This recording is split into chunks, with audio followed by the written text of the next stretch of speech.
Stafford going to the end zone, reaching up and making the grab. Odell Beckham Jr.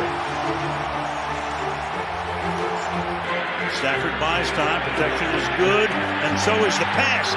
Henderson came out of the backfield. Jefferson in motion. Henderson, nice cutback. Stafford rolling and throwing. Caught, Cup, touchdown.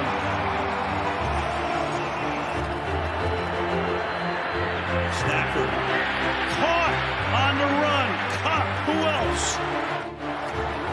Comes out of the slot to the right, looks that way, fires that way. Cup makes the grab at about the 18-yard line. Pass, Cup, got it, touchdown. Burrow trying to keep it going, gets spun down, gets it away, and incomplete. It looked like P-Ron might have had a shot to make the grab, but the Rams now running down to celebrate with a defensive play. And guess who? Guess Of course. who? I mean, you don't even have to think about it. Do not even have to think about it. Pointing to the ring finger. Hey guys, welcome to another East Coast Rams podcast. My name's Ashton. My awesome co-host here is Zach. And we are back middle of the playoffs right now. I believe the 49ers and Cowboys are playing. Zach will give you guys an update on that important game in a few seconds. But Zach, how are you doing? I know the Rams aren't in the playoffs. Bummer, but there have been some good games, some not so good games. How are you rocking in this Ramsless playoff? Yeah, I mean, it's a bummer that we're not in the playoffs, but it is what it is. We've gone through that week by week. We know how kind of a disastrous season it's been because of injuries, but we're gonna move on. We got a remodel, as Les Snead put it. So we'll focus on that here in the next few weeks to a few months. But otherwise, just watching some football, like you said. Got to watch 2 games yesterday, another 2 games today. I was rooting with my family with the Bengals. That was a fun game to watch in the snow. The Bills definitely were not prepared, it seemed, for a snow battle, and the Bengals were. They were using the snow to their advantage. Must be that white jersey, white tiger mentality that they got going on. How about you? Doing good. You think if there was one team that would be great in the snow, it'd be the Bills. So, especially in the playoffs, I think that's weird that some Bills fans are trying to use the snow as an excuse. I'm like, don't you guys play a lot of snow games compared to other teams? It's not like the Rams against the Packers when it was like snowing, and we don't really ever play in the snow. So it's like, I think that's kind of a weird excuse to have. But overall, it was still a solid win by the Bengals. Got to give them credit getting back there. And if the 49ers win, the sucky thing is the Rams will be the only team out of Final Four of last year to not get back to the Final Four. So that sucks. We got hit with the injury bug, but we still have those rings. And Zach, we're going to have an eventful offseason, I believe, to talk about. A lot of drama already. Some fans getting angry at our Twitter account, acting like we are the GMs. We are not. Zach, we just put out there for opinions on the latest topics. So do not come at us hot just because, we are asking about things. And we'll get into that a little bit later. So, Zach, how's that 49ers game going? You got a live update for us? Yeah, so the 49ers just kicked a field goal, so it's 19-12 with 3 minutes left. Dallas has the ball, so we'll see how well that goes. And all right, Prescott missed a deep throw. So all right, let's move on. I was about to ask you, if the Cowboys score a touchdown, do you think they're going for 2? Well, it depends right now. So right now they're with 3 minutes left. They're down 7 points. So they will either risk winning or losing based on Dak Prescott, and he's already had 2 interceptions today. So it doesn't really look well trust for your either. kicker though? Like, ooh, I mean, yeah, I mean he has gotten 2 field goals since the misses, so he at least has somewhat redeemed himself. But right now they're just looking to score some points. I mean they got oh, it's fourth down. Um, gotta go so for it. they got it. It's 4th and 10, Dallas. So Ooh, yeah, so we got gotta some go live for it. action coming down. But the big point of this game is, it doesn't seem like the 49ers are inevitable or are undefeatable. Yes, their defense is pretty hot, but their offense is just not clicking on all cylinders. I mean, Purdy's good, but he's still a rookie, and it kind of has shown a little bit more in this game. I thought Dallas was going to be more of a test than they've faced in the last few weeks. Yeah, And but that's Dallas is a very hot and cold team this season. well, I meant They're more their very mixed. defense. Their defense has been a little bit more hot than their offense has. Their offense has been kind Yeah, of lackluster in and out. But I thought, as far as the what Purdy's played in this year, I thought this was going to be the best defensive team that they've faced he's since saying, Purdy yeah. has been brought in. Yeah, that's true, but I feel like even their defense has been good this year, not great. So we'll see how that game turns out. So we don't know, and I'm sure you guys will find that out after watching this. But talking about the Rams, we will be doing our defensive grades, kind of finishing up last time in between our offensive grades, and now there was a lot of drama, a lot of news. We covered that. We're going to try to finish our defensive grade so we can start digging into the draft and talking about that fun stuff, and hopefully bigger and greater things coming down the line for the pod. Zach, defensively this whole year, how in one sentence, how would you describe this defense? I mean, it hasn't been great at times, but it hasn't been worst either. I mean, I think it's definitely still within the top 10, top 12 defenses of the league. We had a lot of promise, but again, we kind of got hit with that injury bug a little bit. Players keep coming in and out. We lost Aaron Donald a little over halfway through the season, and he never came back. So it's just one of those things where, like, I think they played well a lot of the time, but then there was a lot of key mistakes that led to some, significant damage. But it's also when your offense doesn't play significantly and you're in more than you're out. It definitely can hurt you. Mm-hmm. Uh, I think for the fact, and I think for most of the defensive stats, our defense is around middle of the pack. Granted, with the offense, they were having to go behind. It's definitely a top 10 defense. They had their problems. I think some of the play calling, especially on third downs, wasn't the best. I think Raheem Morris, his defense will always be good, but not great. I think we're starting to see that. Now it was very good in the playoffs. I think that was some of the best defense we played all 2021, and I think this year, you kind of saw more of that regular season defense from last year, but with a worse offense and with even a less of ability to have takeaways. And I think that's the big Achilles heel of this defense, was to get takeaways, and especially with the bad offense, it just compounded everything more. Um, Yeah, I mean, it, just kind of going off what you said, I mean, we only had 16 interceptions and 11 fumbles. 6 of them were actually recovered. So that's not a lot of turnovers, in a game when you're really relying a lot on your defense to help out your offense, especially when you're injury prone. yeah. I think me and you have complained about the safeties a good amount, and people will say or see our grades on them soon. But I think that was something that really handicapped this defense. I think Jordan Rodriguez put out go read her if you guys don't, on the Athletic. She's fantastic, the best reporter for the Rams. Her stuff is chock full of like football knowledge, and just the way she was describing how like the defense isn't meant to operate the way they were running, because of just the way the coverages wasn't able to backfill. Some of the run gaps weren't being completely filled by D line.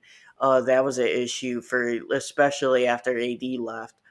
And then the safeties were just not able to make plays or keeping coverage. And I understand they were put in a tough position because of the offense being so limited and them being on the field a lot. But even it just they weren't making those critical plays that top tier safeties make, and they're making more mistakes. They were getting beat over the top.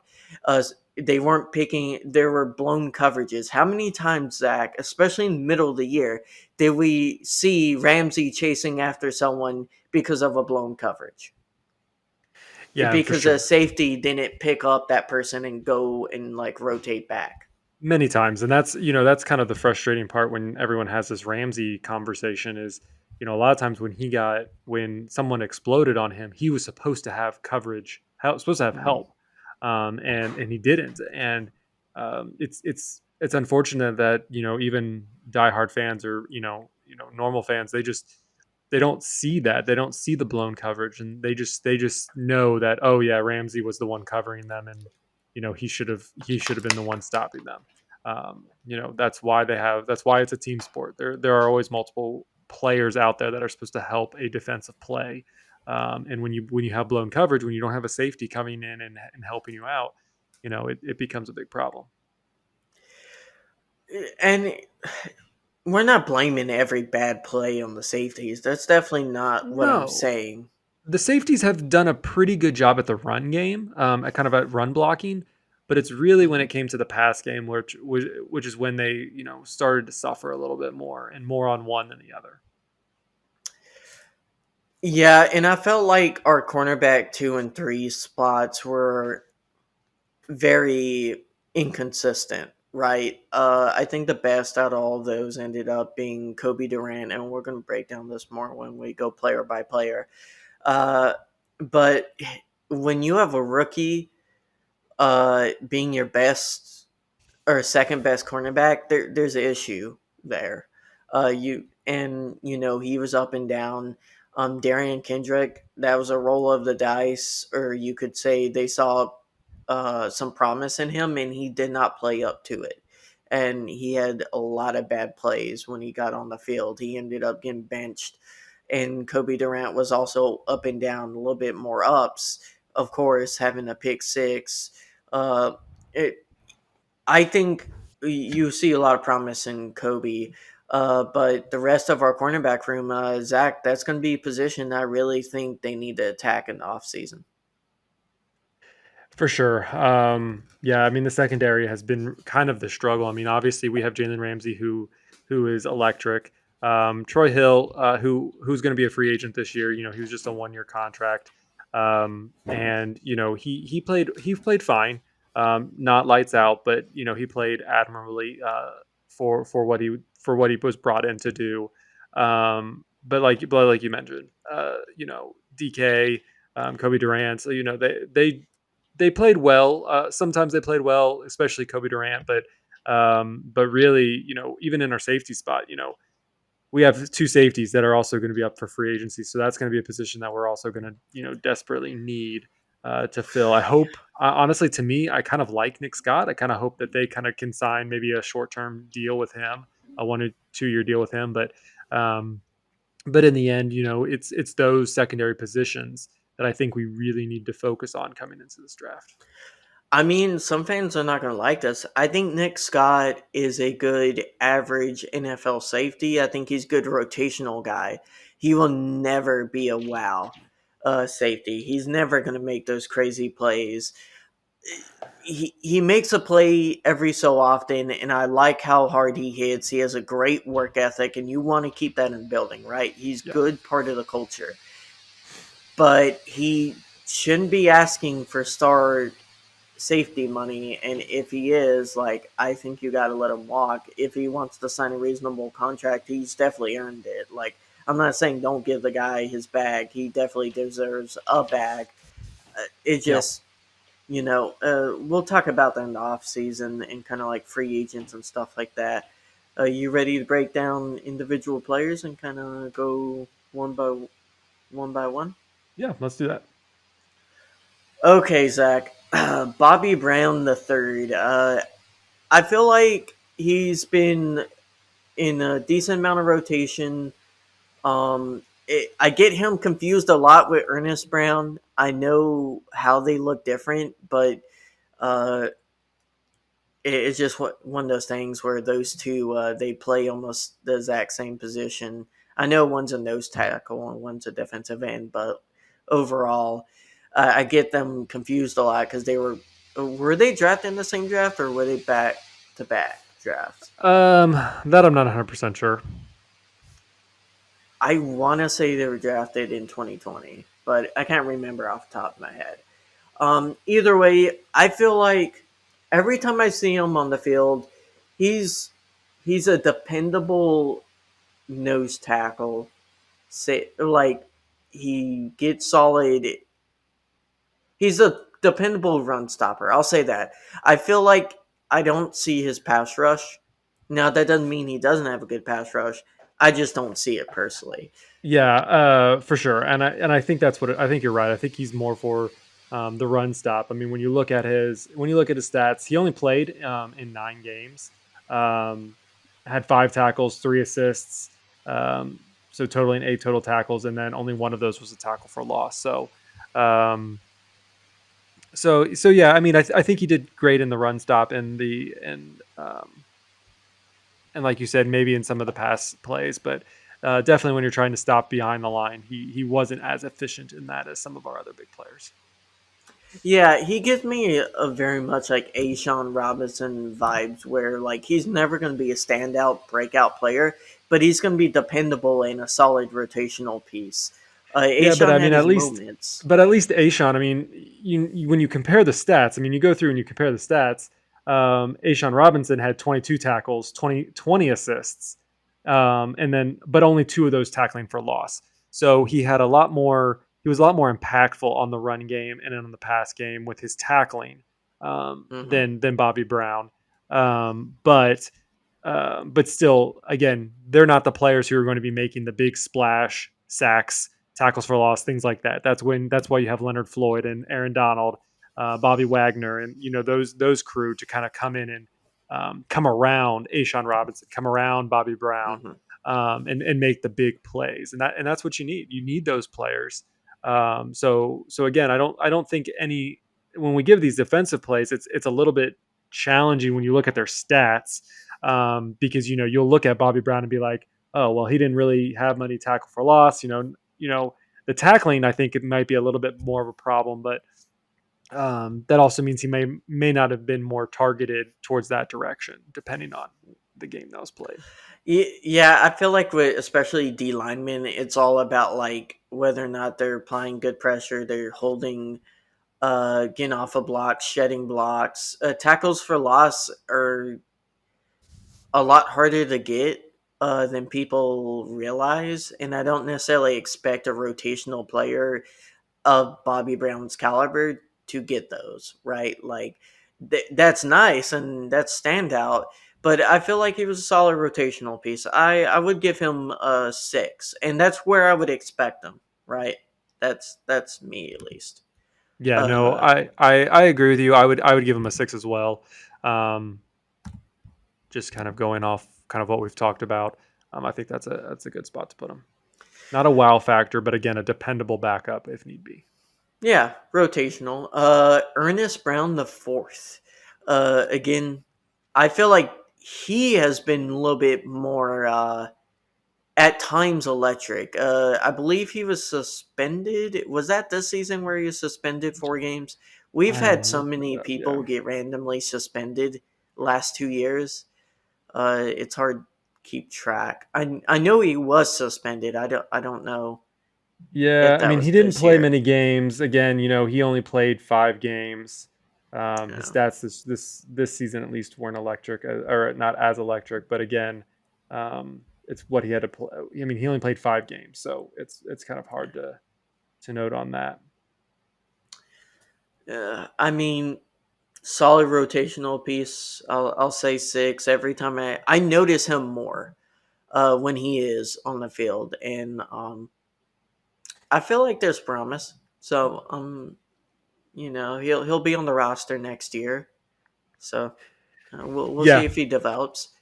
yeah. We'll go ahead and again, I'm gonna agree with you on this one. I think a 6.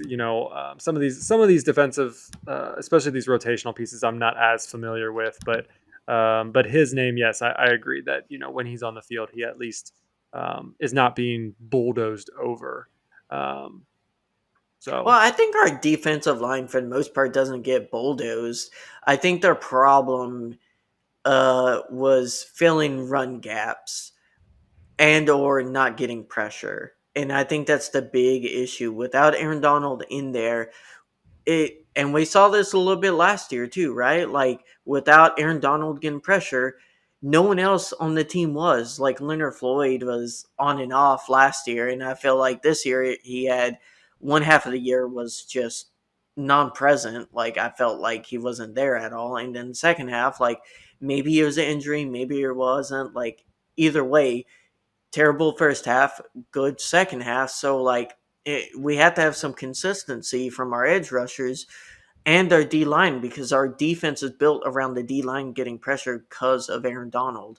And without him there, we just weren't getting that. And you saw our pressure numbers kind of drop off a cliff after Aaron Donald got hurt. no, I agree. Marquise Copeland, I feel like he kind of came on a little bit last 3-4 games.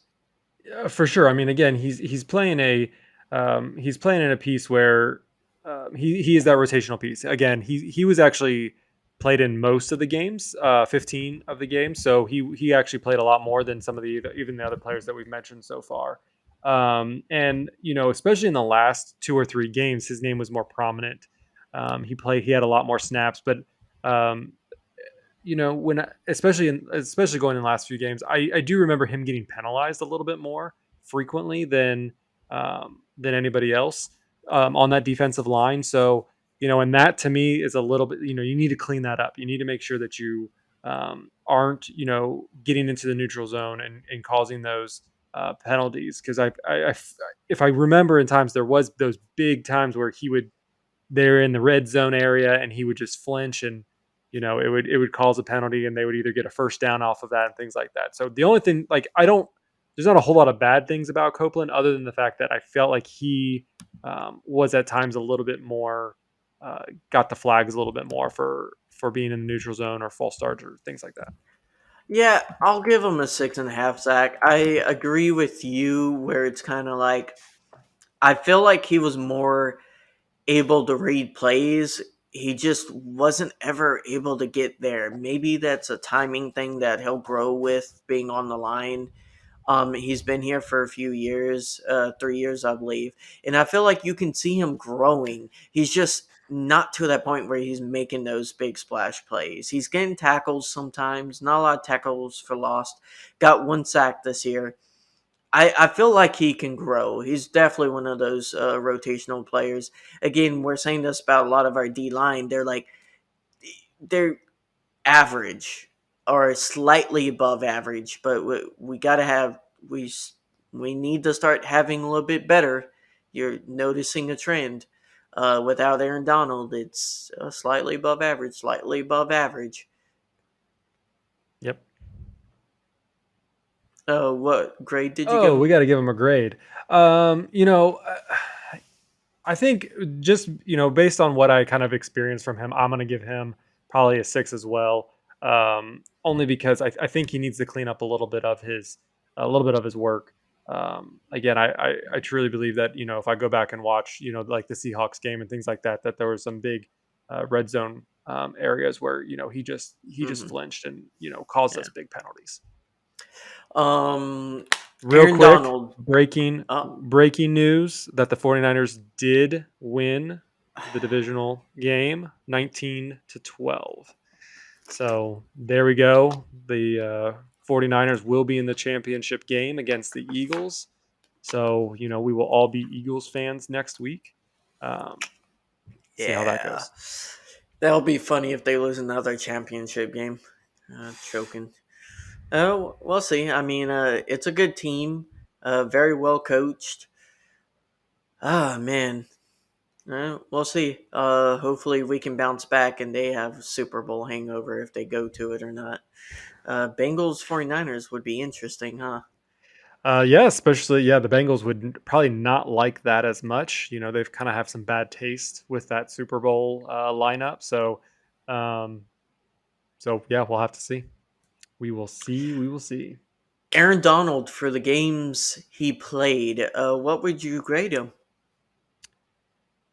I mean, I feel like Aaron Donald is always, playing at a 9 level. I mean, even when he's not playing, it just Oh feels yeah. like he is bringing the heat. I mean, even in his 11 games, 27 tackles, 22 assists, 5 sacks, and 10 tackles for loss. I mean, when you look at the sack leaders, he's still third and only played 11 games.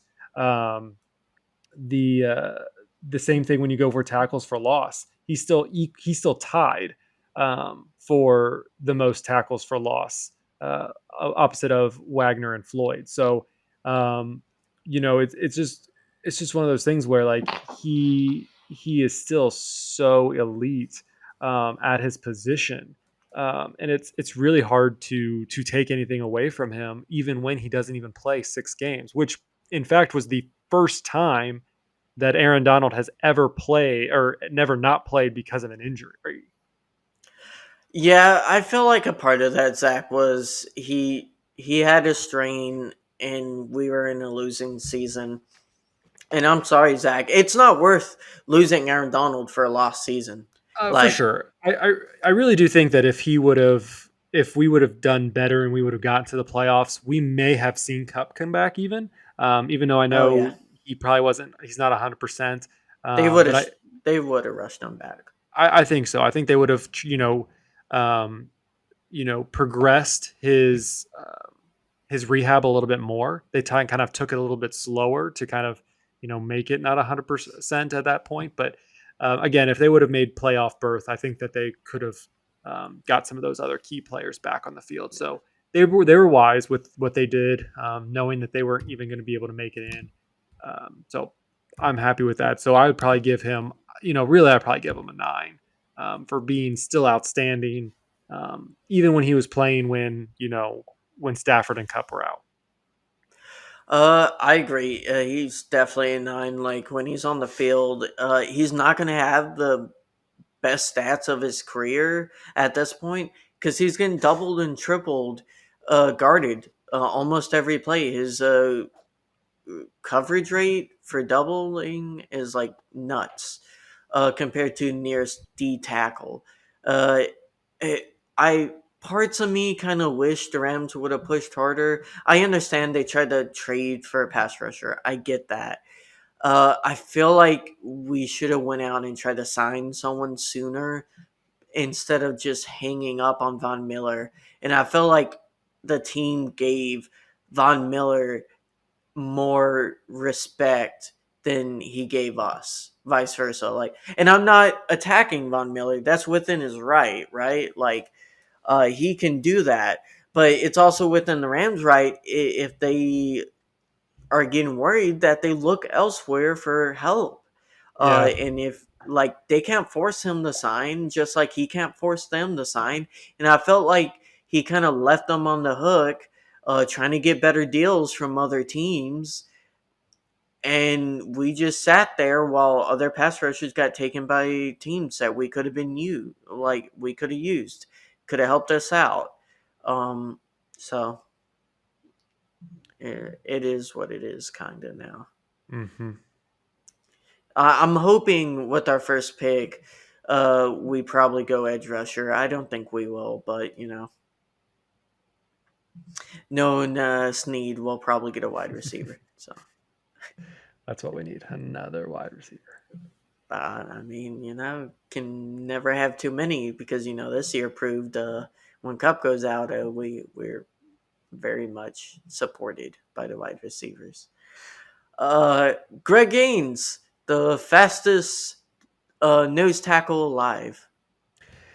Yeah, I mean, I think this is when I'm looking at the future and the free agency, that he is, if not the top, one of the top couple free agents that I think the Rams really need to make sure that they bring up, because and it kind of seems crazy because I feel like Greg Gaines doesn't get the credit that he should get. I mean, he is No, fast for the size that he is, and when Aaron Donald can't get him, usually Greg Gaines is on the other side getting them. Like, and that's the reason. Again, you kind of go through his stats. He played through 16 games, had 16 tackles, 20 assists, 4 sacks, and 6 tackles for a loss. So that's still solid. really that's a Yeah. solid. So for me, I'm giving him an 8. Um, I think he's like I said, I think he needs to come back if this offensive front wants to be elite like it has been. That they need Greg Gaines, and that's something that Snead is going to have to figure out the numbers for.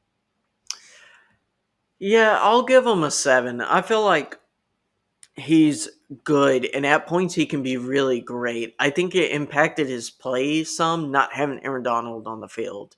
And again, like he impacts so much, he's taking double teams. Guess what? They just shifted all those double teams to Greg Gaines, and he, not that I expect him to be Aaron Donald, but he isn't. Like, I, it's impossible to kind of match up the AD's level, and you saw his impact kind of get shaped by it.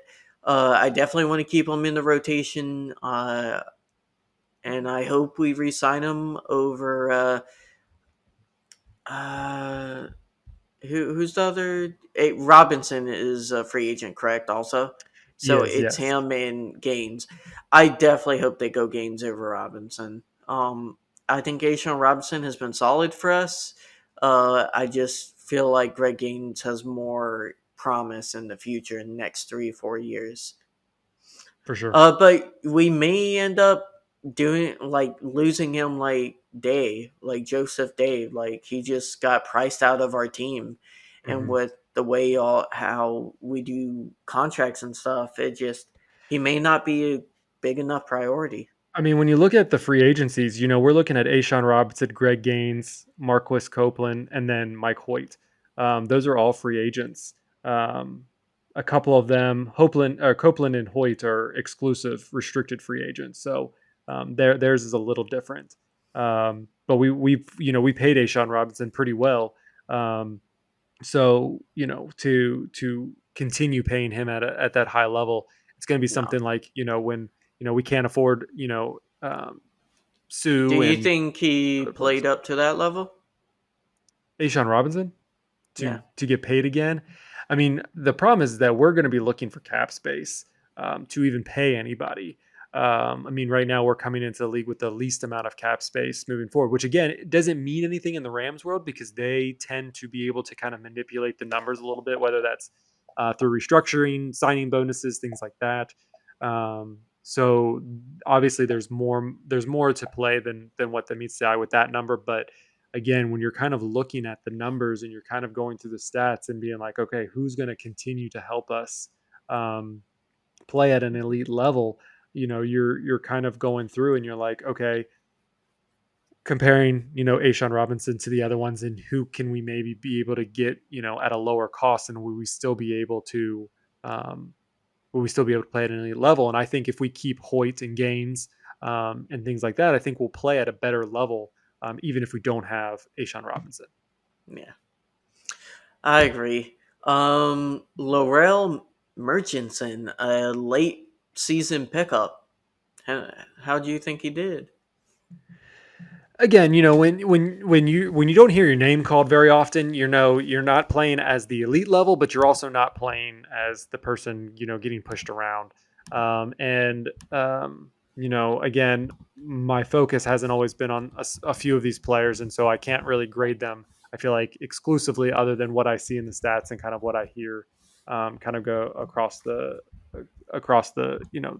the broadcast. What are your initial thoughts? Um, you know what? I really like this kid. I know he was kind of like a shot in the dark. He was an injury pickup, to be honest. Uh, But the fact that like he comes in and gets 2 sacks, I understand he didn't get any others for the rest of the year. Uh, but like out of 3 games, 2 sacks, that's not bad, right? Like uh, a decent amount of tackles. Uh, what is it? 11 tackles this year with the Rams. Actually, 10 tackles with the Rams over 3 games. That's not bad. Like we were reading off stats of the other defensive linemen, and this guy got a good amount of tackles, got pressure. I feel like he's someone worth signing and giving a roster spot as a depth piece that could potentially be Jim, right? Like Joseph Day was. I know he was drafted, but still, like, similar kind of slow start. This guy's been trying to fight his way onto a roster, and he's proving some people wrong for cutting him. I I mean, I would. mean for sure. I mean, he also got 2 sacks, so he only played 3 games and got two sacks. So, That was in the um, same game too. yeah. So I mean, he had a hot fire that one game. He had a hot fire game, um, but again, he only played 3. So honestly, given It's hard that, to judge. it's hard to judge. So I think he played admirably. I'd probably give him a 7 just based on that kind of information. Yeah, 7. But hey, it's a promise because sometimes. How many times, Zach, have we seen someone come into a game that we thought was promising or had no clue about, and they just didn't do anything, Yeah. or they just completely just collapsed. Hmm. So it's nice to see. Jonah Williams. What do you think of Jonah Williams? Um, it's a piece of the puzzle that's it's either hit or miss for me. He again he only played in 2 games and didn't really do anything in those games. Or no, sorry, that's not what I meant. Jonah Williams, sorry, he played in 11 games. My bad. Too many people with the same last name when you look up stats. But and he did have a half a sack. So again, he did fine. He's again a depth piece. But I don't think he's going to be in that starting line unless we Mhm. we really need him to be. Yeah. Uh, we can give him depth piece. Great. I mean, he's. I don't know what more to say. He's rotational, and when he's in, it's kind of like, you're there. So I guess a 5, if you want to say. I don't think he does terrible, but doesn't do good. Let's talk about the linebackers. Let's Um, do it. if I told you, Zach, let's say 3 years ago, that within 3 years, the Rams' best defensive unit would be the linebackers, what would you say I mean that would be kind of absurd. I mean for they don't. for one season? Yeah, I mean they don't put a whole lot into their linebacker core, but this year they definitely did, and I think that all has to do with number one Bobby Wagner. Oh yeah, I think we should start off with him yeah. um, because he has brought the linebacker core into a whole new rhythm. I mean, again, the Rams never really paid someone in his position in that kind of that inside linebacker position, but um, but really bringing him in, bringing the veteran who has all these high acclimates, and he continued to play at a high level even when he knew that the Rams weren't going to be in the playoffs, but he still had something to prove to himself for this team. The whole team played with vigor, and they wanted to win every single game they possibly could. But he just brought a whole different level to it with 81 solo tackles, 6 sacks, 10 tackles for loss, 2 interceptions. Um, you know, he did everything that you could possibly think of. Um, and it was just so fun to watch. And I feel like in this whole linebacker core, you don't get to see that very often.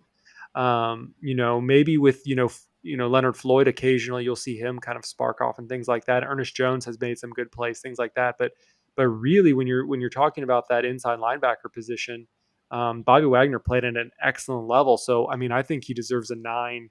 Um, just just because of how elite he was playing throughout the whole entire season. But I was just shocked that our middle linebackers can make tackles this year. They could, and that's Oh man. it's one of those things, and it kind of saved maybe some of the safety problems that we had a little bit, Oh yeah. um, but They because were having to go into coverage more than they should have, honestly. yeah, I mean, you saw Bobby Wagner back up significantly when he doesn't necessarily have to do that. So it was great to watch. It's fun to watch that position grow. Hopefully, we continue with Bobby Wagner and we get out there and be able to continue to build on this because I think he's a great role model, especially for Ernest Jones. So that's where I'm at with him. How about you? What grade did you give them? A 9. A 9? Ooh. I'll give him an 8.5. I really thought he was fantastic this season. He started off a little slow. I feel like he wasn't bad. Don't confuse that. I don't think he was bad in the first few games of the season. I just feel like he wasn't great. And you could tell he was learning the defense. You could tell he was trying to learn his kind of way and like his position in this on this team. But man, he was always a fighter, no matter the circumstances. And in the second half of the season, half of the games we were in were because of him and the plays he was making. He was doing great in the run game. I mean, he was constantly leading the tackles every game. At his age, his play has not dulled at all, and I'm happy we signed him. I think next year, if we can get some of the key pieces back in place, get Aaron Donald back, get some pressure with some edge defenders, and refill our secondary with some young guys who are quick and maybe from college who can play coverage decently. I think this defense could be something special with him in it, with him commanding it. For sure. Yeah. And I mean, he was given the task of being the play caller on a team that he was the rival for so many years. And to learn a new defense and then become that play caller is just extraordinary. So kudos to him and everything he did. I mean, if he wasn't the top, whatever the PFF grade was, I mean, he was either the top or at least the top three in linebacker core. So super impressive of what he Snubbed, did. You snubbed by the Pro Bowl. That's for sure. Definitely Definitely snubbed. 100% snubbed. It's crazy to think that he was. I know the PFF score isn't everything, but I mean, you look at his stats and you see what he did. He just didn't have. I mean, his numbers were just different than everybody else's, and so him getting snubbed was just bad. Hmm. Let's move on to his brother in the interior linebacking core in Ernest Jones. How you feel Ernest did in his second year? I think he played lats out. I mean, you look at it. He came in second as far as total tackles with 68 solos and 48 assists. That was only second to Mr. Bobby Wagner. Um, he didn't get the sacks, but he did get 4 tackles for loss, and he did get an interception and a forced fumble. So he did other things that helped create the need and create those turnovers that were missing part of the time.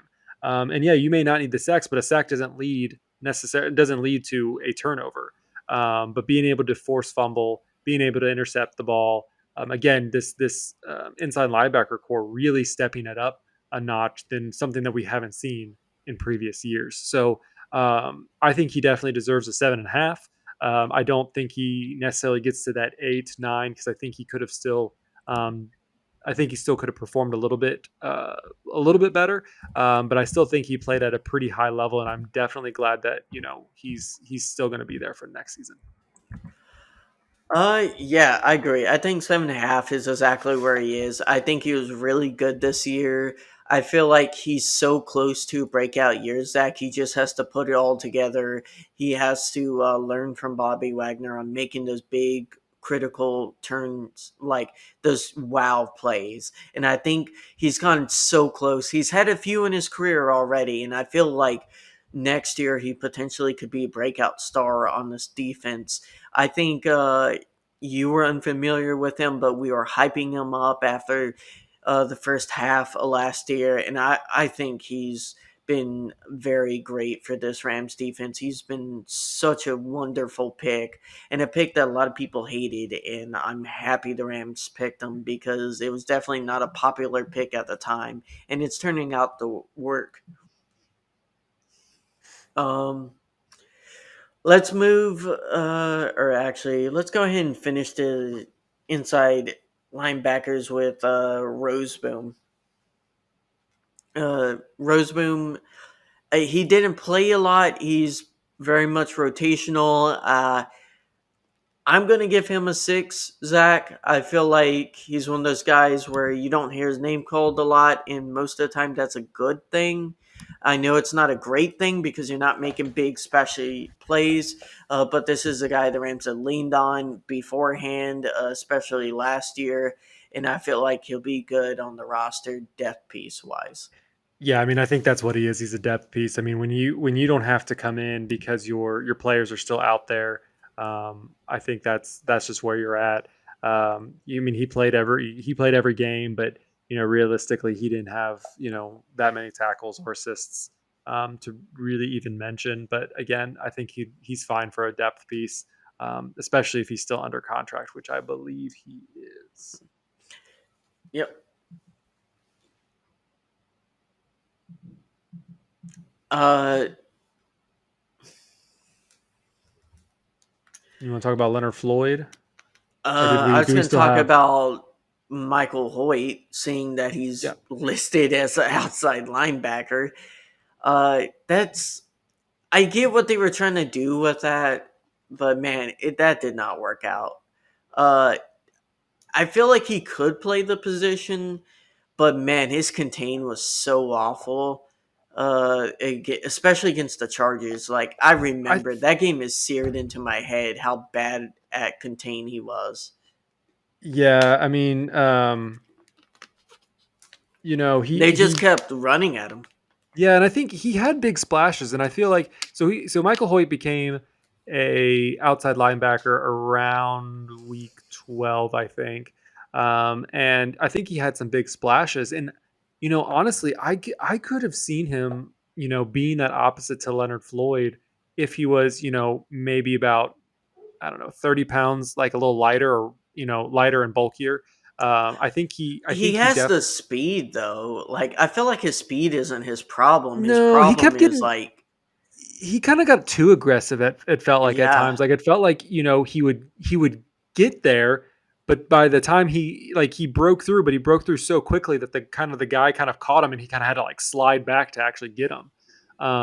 So I feel like he has the momentum, and he has that. But like I said, I feel like if he was a little bit lighter on his feet, things like that, that he would be able to move a little bit more quickly, like, making a sharp turn. It felt like I he think would come in and then he would have to go this way, and he couldn't quite get this way without slipping. he might really work on the same side with Aaron Donald. True. Because he would just funnel the running back or whoever's coming at him right straight to Aaron Donald, Hmm. or they're going to have to go straight to him.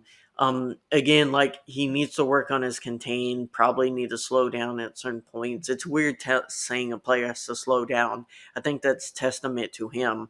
He's he's definitely one of those players I could see breaking out next year, a kind of hidden gem. Hey, I mean, he had 4.5 sacks and one forced fumble. So, those are, That's and good. again, It's good. those were in a couple of games. He had like a really good game where I think he had at least 2 sacks, 2 or 3 sacks, and then the forced fumble. Um, and I'll say but 7. yeah, I think he's good. 7. He's a restricted free agent, so we have a little bit more to work with, as far as unless someone really wants him and has to. What is it? Exclusive free agent. Someone has to give you a pick for him. Is that Yes. So no, exclusive. That is a tender. okay? We so that's for straight free agents, I believe, is who you have to tender. Uh, and I don't think I wouldn't use a tender on him. I don't think he's going to get picked up. Uh, Also, it's one of those ones where Rams get the offer first, and if they don't offer, then he becomes a free agent. But they get first dibs, I Gotcha. believe. That's how that kind of works. So it's a little bit different than the tendering, which is where you have to you can choose for a free agent to tender them like first or second round, and if someone wants that player, they have to trade you the pick to get them. Got it. Got it. Got it. But anyways, I think Yeah. he's. I think he. I hope that he continues to stay as a Ram, and that we can develop him a little bit more because I think he's a good piece to this Oh Rams yeah. defensive puzzle. So, yep. Leonard Floyd. I think we said it a little bit earlier. Don't need to rehash it. Up and down season. How would you grade him? I probably would still. I probably give him a 7.5. And really, Yeah, that's only. I think he's a good player. And one of the reasons is because he was the sack leader for the Rams. Which then included he had the most sack yards. So I think he is a piece of the puzzle. We just need someone on the opposite side of him. yeah, And I think that would just again bring up our pass rush that much better if someone could really play opposite to Leonard Floyd. So yeah. And he's never always meant to be the pass rush guy. Honestly, he's been very great at run stopping, good at contain, and then he has his moments of being solid in the pass rush. And I mhm. feel like for that mold, he's a very reliable, really good outside linebacker. He doesn't excel at anything, so to say, but he's really good at everything, and that's good to have on your team. And I feel like hopefully he kind of boost up the production a little bit more with someone better on his opposite side. All right. Do you want Uh, to? We got some other players on still on the linebacker core, but do you want to move into the defensive backs? Kind of move yeah, on to some of the key I was players. about to move on to the defensive backs, and we'll talk about these guys. Now, let's go over Kobe Durant. We kind of already talked about him, so how would you grade him for 2022? So Kobe Durant, he actually, I mean, he had a probably a better second half than he had a first half. He Yeah, kind of had a lot of, kind of an ups and downs, but really he kind of felt in the zone towards the end of the season. I mean, he had the multi interception day. He ended up, I think, just at the total of 3 interception. Oh no, he had 5 interceptions. highest interception yards in the NFL. Yeah, Pretty so good. I mean, he was a speedy guy. So Pick he had six. he had a total of 3 interceptions, pick six. Um, he played at a really high level, and I think this is one of the players that I think we're really looking to develop. Um, you know, assuming we all wanting Ramsey to be back, we need someone to continue to be developed under Jalen Ramsey, and I think Kobe Durant is that perfect player to help in that spot. So I really think that's a spot that I think he's the person who's going to help take over that starting spot. Coming into 2023 or a Yeah. heavy rotation to that number one spot. Gritty with everything, I would give him a 7. Yeah, I'm gonna bump him as a 7.5. Oh, I think nice. he could have gotten an 8 if he would have had a little bit more of a positive first half, but I definitely He's a think rookie. he's a rookie. So I think as a rookie, I think if you get anything more than a 7 or a 6, I think you're doing a really good job as a rookie player coming into the Yeah. season. So that's where I'm at. Troy Hill. I mean, man, Zach. Uh, I don't think Troy Hill was very good. I don't think he was awful, but man, I saw him getting beat deep a lot. A lot. Now, again, it could be the Ramsey thing, but for him,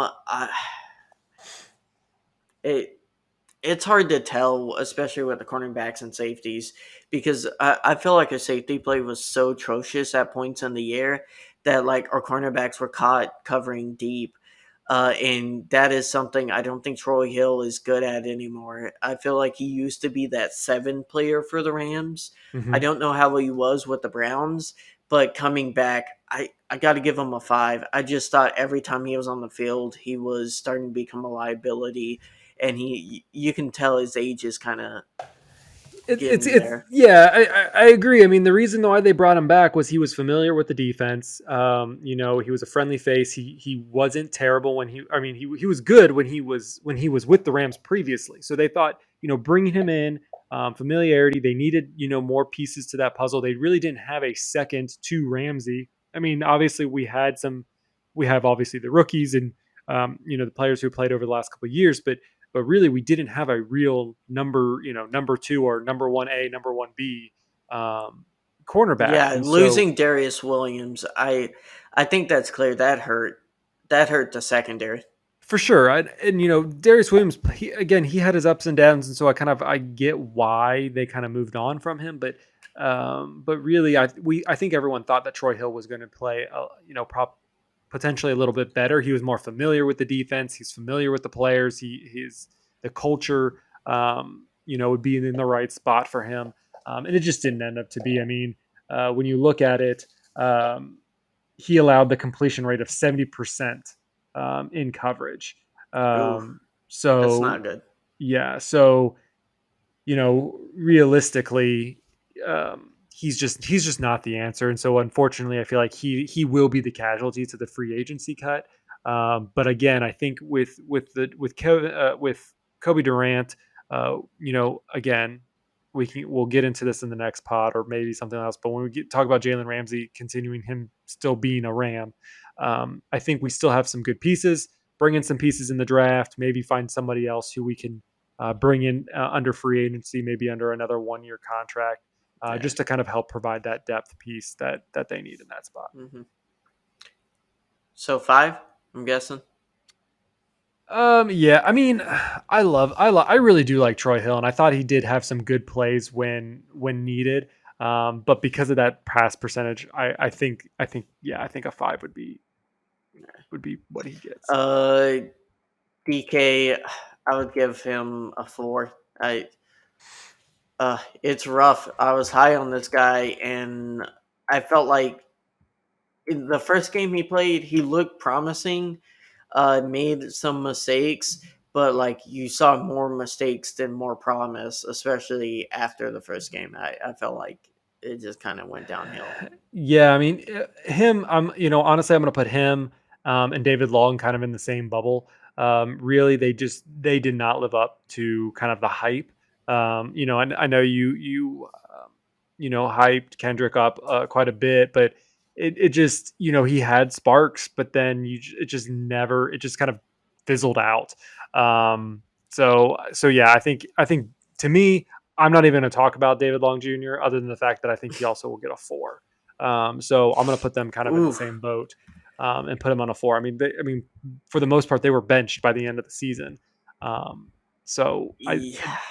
I just they're not the pieces. I mean, maybe we still have, I don't know about David Long, but we still have Kendrick for a little while, so he may be a depth piece, or they may try to move on from him sooner. But um, it is what it is. Yeah, since you talked about him, David Long, I'll give him a 3. Honestly, he's just he's it's it's bad when I notice him have a good play. It, let me rephrase that. It's bad when I'm surprised he has an average play, and I'm like, oh wow, he didn't get completely cooked, or he didn't get completely like beat. Like I respect the dude. I think he's a nice guy. It just his play isn't there, and he's another one of these players that if he wasn't drafted as high as he was, he would have been cut by now. He would have been cut in the first 2 years, and the only reason he's been with since is he knows the system. And there's some perks to having players like that on your roster that know your system on their rookie deal. I just don't think he's worth it anymore. Let's go to Jalen Ramsey. Last corner. Well, we'll talk about him in Rochelle.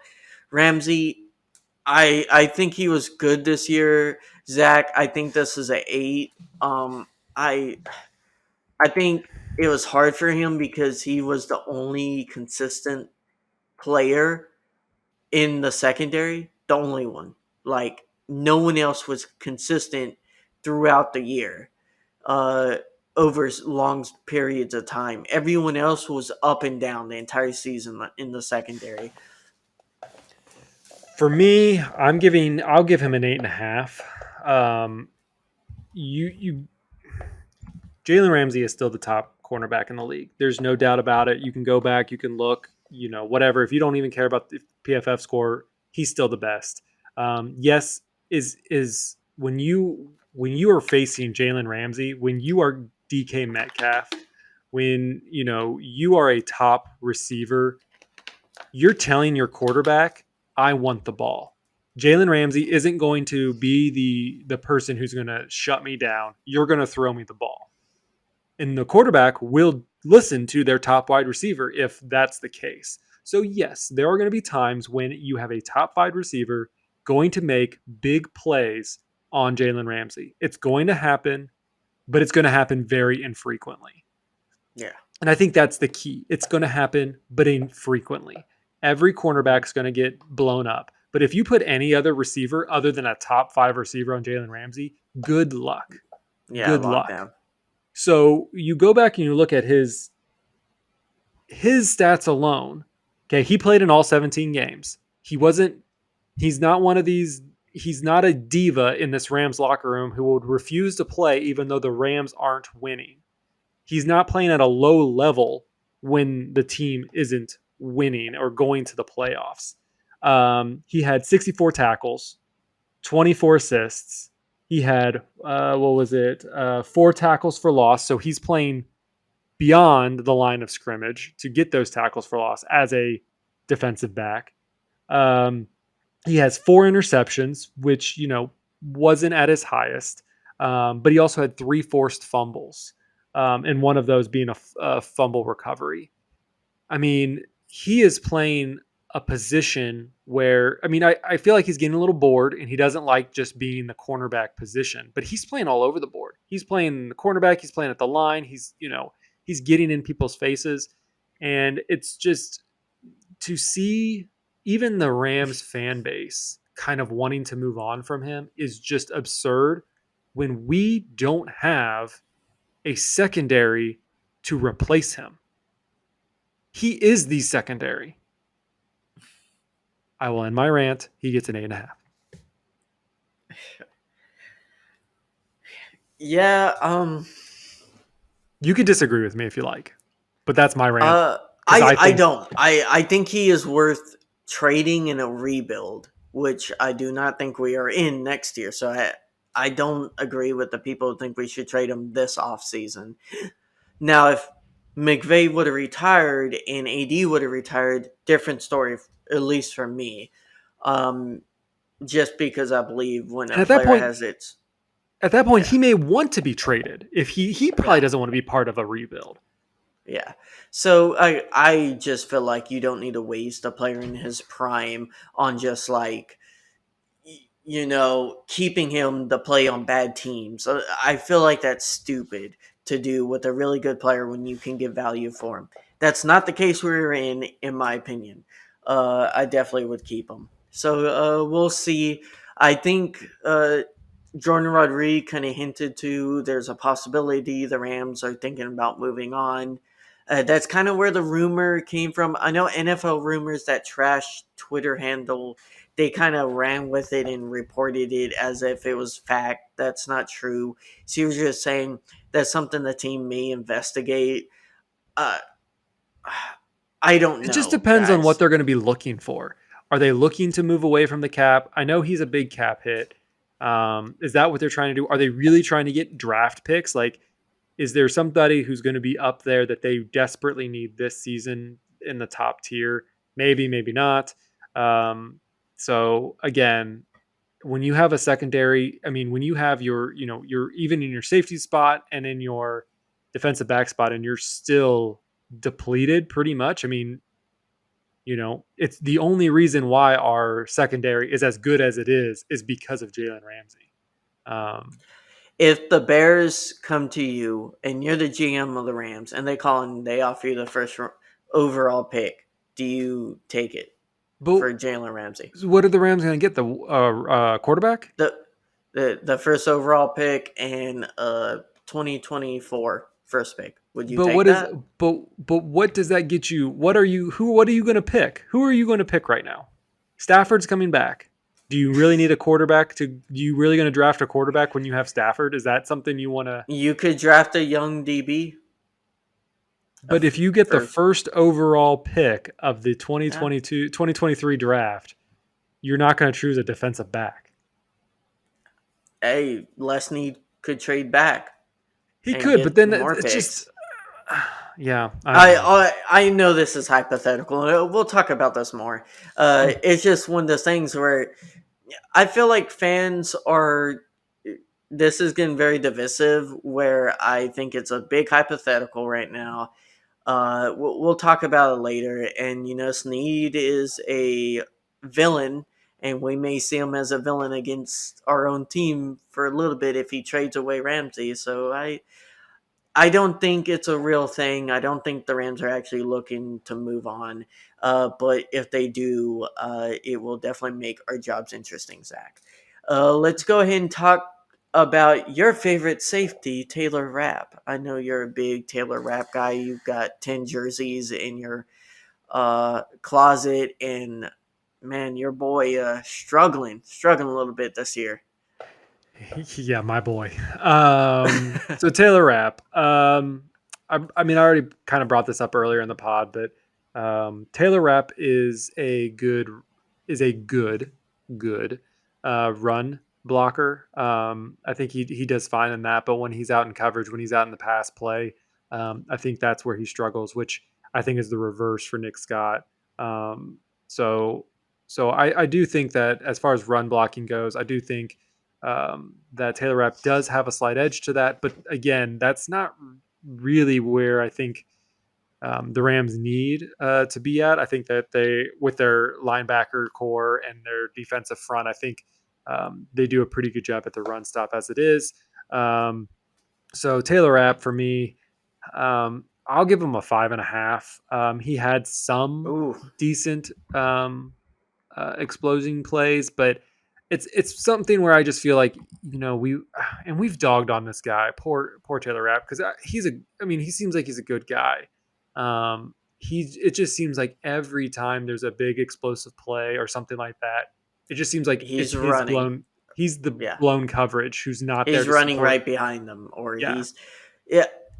but he's made it's those things where like he's made key plays where I mean how many times I mean I can remember 2 or 3 times where he's made the ceiling interception play for the game. um you know Yeah, but that's. I feel like he's good for a splash play once every 3 games, yeah. but then the rest of the games he's just getting torched or he's in Mhm. the wrong position. He'll get a tackle for loss and then he'll get blown and exposed 3 20-yard passing plays later.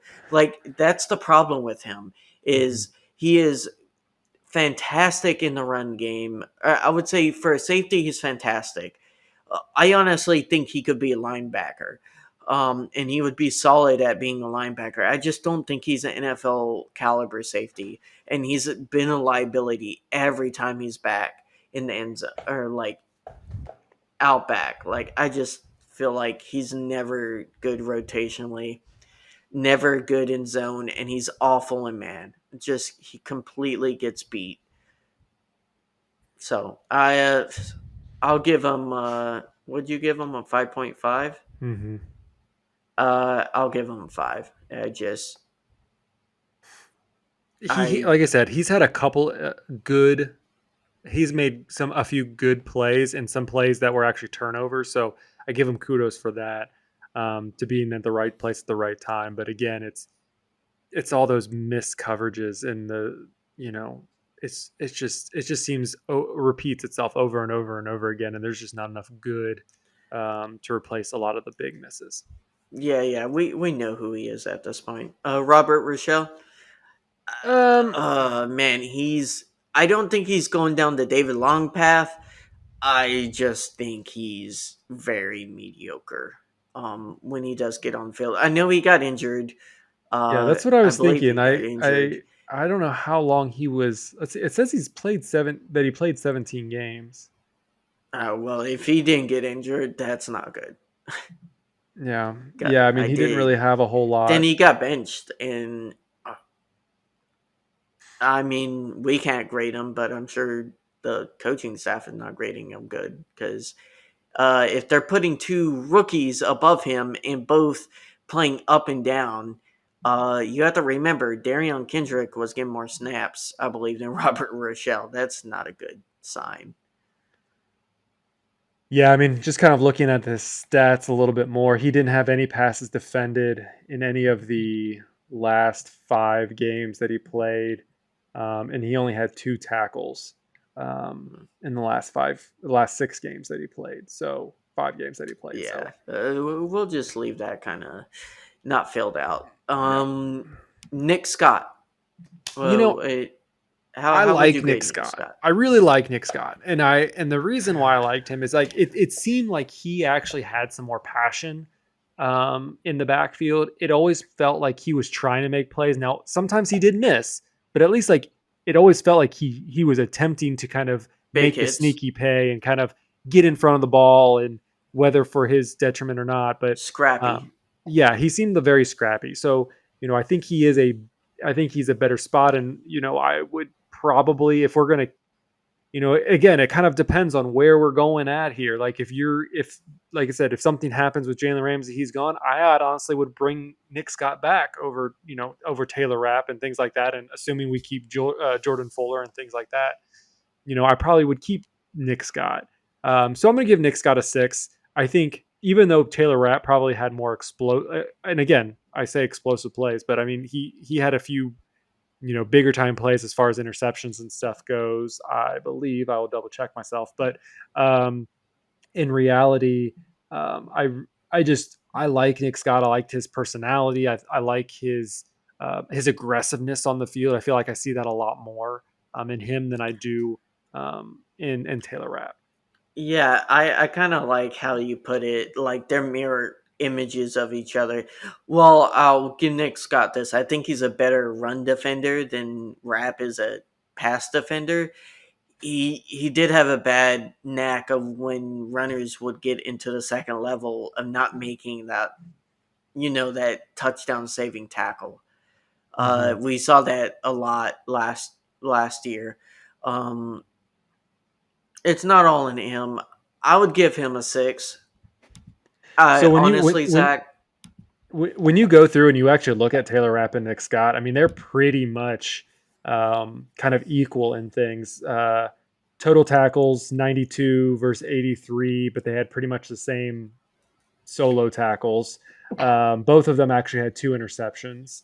But Nick Scott also had 2 forced fumbles. So, yeah, I think that edge slightly actually better. does go to Nick Scott at that point. And not to mention, you consider the fact Rapp is getting put in the box more than Scott was, and the fact that they're similar tackles. I think that tells you kind of Yeah. all you need to know with Rapp, honestly. Yeah, definitely 6. I wouldn't be surprised, Zach, if when when we get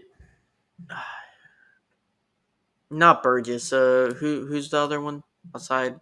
I mix them up with Burgess all the time. Safeties, Yeah, safeties. Jordan Fuller. Yeah, Jordan Fuller. When we get Jordan Fuller back, guys, I honestly think he's going to be starting. I think they're going to draft a safety, and that new safety, and Nick Scott will kind of rotate in and out, depending on who's playing better and who's practicing better. I do anticipate that. Do you want to talk about Russ Yeast? I mean, I felt like, uh, I mean, he wasn't explosive. I mean, I think towards the end, he just we assumed that he was going to get played over Taylor Rapp or things like that, and he just never did. So it's he's there. I'm sure he'll be a depth piece, but I don't think it's going to be anything more than that. yeah, I think it's going to be a fight between him and Lake to make the roster next year, and they're probably going to have like two rookies. Mm-hmm. If I'm guessing, I think this draft class is going to have two rookies who are going to make the roster. You're going to have those two fight it out, and I don't think they're going to re-sign Rapp. I think they're going to get Scott back to kind of have continuity in that unit. At least that's kind of like how I'm gaming it out. Yep. We'll see what's neat things. And hey, we may go out in free agency and like sign Jordan Poyer or something like that. That would be nice. After we figure out how to give us some more cap space. It's fine. The cap is fake. Les Need will just pull out that money machine and just, you know, Roger Goodell would be like, okay, Signing bonus coming out of Cronky's bank account, coming out of SoFi Bank. yes, that signing bonus that doesn't count towards cap is going to be not mighty big. Yes. Yep, that's our grades, guys. Yeah, I think this grading it's a lot of fun to kind of go down and break through all these players. We don't know all the ins and outs of some of the more of the depth players, but it's fun to kind of go through and kind of um, really just kind of break down the team and figure out from here where do we need to go, and that's kind of what the next several podcasts are going to be about. It's going to be about what the Rams need, what positions can we move away from, or what players in positions that we can move away from, and what are we going to look at when we get to the combine, and then ultimately the draft and the free agency and things like that. How we're going to make those mighty money moves when we there is a cap, whether it's fake, whether people think it's fake or not. We do have to restructure the cap. Even Les Need he kind of hinted at in his last press conference this week that they are going to have to pay their dues. They do realize that they've hit a cap, and that they do have a lot of star players, and it's not going to be easy to kind of maneuver around if they're going to continue playing at a high level and bringing in new and different people.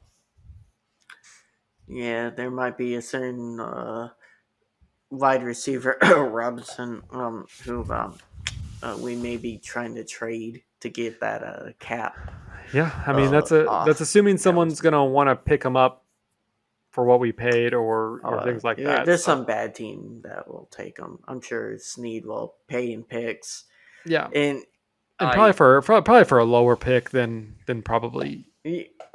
Yeah, if you think about it from the perspective, like the Falcons are a team that's kind of like, kind of on the rebuild. You could definitely see him being like worth to acquire for the cap hit, since you have cap and like for an extra pick or two. Like you're gonna have to give away like a seventh, and you'll get like a fourth in Robinson, right? Like I don't think that's a terrible return on investment to get a player like and be able to just pay him when a team doesn't want to. So we'll kind of see and talk about that as things go.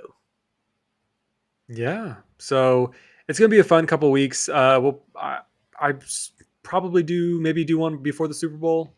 Guess we'll talk about that off air, but that kind of gives us a couple weeks. We'll kind of keep this going. Stay with us on the Twitters. Keep us up to date. Like, subscribe, follow us there. We'll post all the upcoming news and programming schedule to our Twitter at East Coast Rams. What else? Is there anything else you want to cover before we wrap things up? It's kind of a longer pod. No, guys. These things kind of fly by with the grades. We're gonna stay away from these grades for anything outside the Rams and the season ending because man, those the minutes just fly by, and as soon as you know it, it's been like an hour and stuff. But it's been fun, Zach. Looking through the grades, the defense definitely did better than the offense, and hopefully next year we can get those things up. Less need, McVay. Is it too much to ask for a winning season? Just yeah. We'll get it I'm in. starting to feel that fix, Zach, for good Rams football. The Super Bowl is keeping me floating this year, but we're gonna get back to wanting that fix soon if we don't get good football. Yeah, I mean, I think when we watch these games, like as far as I go for the Super Bowl, as long as the 49ers don't win, I'm okay. I kind of don't want them in the Super Bowl so that I can have like a nonchalant, like not panic attack kind of because I don't need the 49ers to have any more leverage over our heads than they think they already do. So realistically, that's more or less the reason why. Plus, my best friend's a 49ers fan, so I really don't want to have to hear it for a whole year. Yeah, I don't know. It'll be kind of funny seeing that they lose two NFC championships in a row. That I feel like that would make us feel a little bit better. Yes, fly Eagles fly. Hopefully, that offense that completely just annihilated the Giants last night can work Oh its yeah, magic. they got Um, smoked. yeah, so it will definitely be an interesting play. Who do you got it for the Super Bowl? Who do you think? Uh, ooh, I'm gonna say Eagles Chiefs. Ooh, It's hard. I think that Bengals Chiefs game is gonna be crazy. I just feel like even hurt Mahomes, I feel like that team's gonna be different playing for revenge from last year, and I just don't see the Bengals being able to pull it out. Their defense has been suspect, and I feel like the Bills were just they were.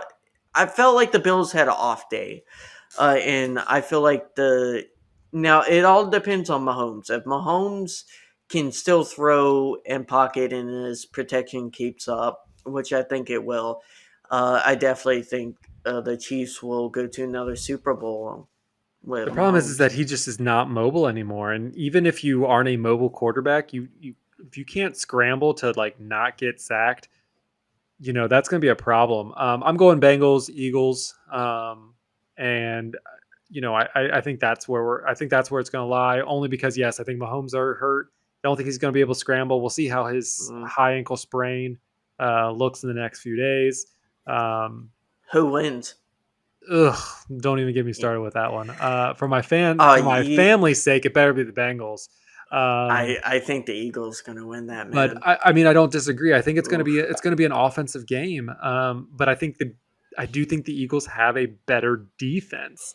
Yeah. So that's just where it's going to come to, and that's kind of why I have them picking over the 49ers. I don't think the 49ers have a great defense, but when it comes down to their offense, it's running. At like it's just running. It's not really accelerating. Especially tonight, if for those who do watch the game, it wasn't as electrifying as people would probably think it was. Well, the NFC this year was a lot weaker than like last year. Like this NFC was atrocious compared to Yeah, even last year. for Yeah, sure. And 49er fans are gonna disagree, but like the teams we had to go through to get to the Super Bowl, we had to go through the last undefeated team in the like wild card round. We had to go against Tom Brady, and then we had to go against the 49ers themselves, a team that beat us straight times. Like who'd they beat? Like the Cowboys on okay, they like beat the Cowboys Cowboys. choking the playoffs every They beat year. Green Bay by kicking field Ooh. goals, and then had to come face us in our own A stadium. Green Bay So team that didn't, play or didn't make it to playoffs themselves. It just, yeah, I mean yeah. it's definitely one of those things. I just we'll see how it goes. We'll see how it goes. So I mean, I think we are going to wrap it up with this week's episode of the East Coast Rams podcast. If you guys want, or please do, please follow us on Twitter. Obviously, you probably do because that's how we communicate mostly with everybody. But you can also send questions or feedback to feedback@eastcoastrams.com. One of the things that I didn't even tell Ashton about, but I plan on posting on our social media is we want to hear, how did you become a Ram fan? I think that would be some really interesting stories to be able to share with people. So if you'd like, please DM us or send us your story at feedback@eastcoastrams.com. So whether telling us how you became a Rams fan or your most interesting Ram story, whether it was in person, Ram player that you met, things like that, and we will read those on the podcast. I think that'll be some fun entertainment, and we'll kind of retell maybe our stories too on why it is we chose the teams that we did. So, Ashton, how can people keep up with you? Ram fan Ashton1 on Twitter. And you can find me at Zach Mayer. You can also find us on YouTube. So if you're listening to the audio version, you can also check out our video version at youtube.com/at East Coast Rams. But yeah, we're on every podcatcher app of choice. So please feel free to share, like, subscribe to the podcast on any or all. Please leave us a review on Apple Podcasts, YouTube. Again, you name it, please leave a review. But yeah, I think that's going to wrap it up. We're almost done, if not close to be done, with season 2 of the East Coast Rams podcast. It's been so much fun getting to do this each week with you, Ashton. Anything you want to say before we officially sign off? A lot of great conversations, a lot of drama, more downs than ups this season, but I am definitely looking forward to next season, Zach. I'm feeling hopeful and rejuvenated for another Rams run next year. And I'm sure we're going to have a lot of cool content. We're continuously getting better, trying to work on the podcast for you guys. Love doing this with you, Zach. It's crazy how time has flown, and hopefully we can try to get something together to hang out. Because we do live like 2-3 states away, so they'll be kind of neat, and we'll be able to provide you guys with some on-site coverage and some neat stuff coming down the road for the pod, guys. Yes, we have so much fun stuff coming up, and yeah, really excited that we get to do this each and every time we get the chance. Usually it's week to week during the season, but now that we're in the off season, we'll probably spread it out, wait for more news to kind of collect as a whole. But we will do as many podcasts as we think that we can get in with our time. So appreciate everybody. The Rams aren't in the playoffs. We have nothing really to root for except to root against the 49ers. So as we move forward, let's all just, take a deep breath, take care of each other. And as always, horns up. Horns up.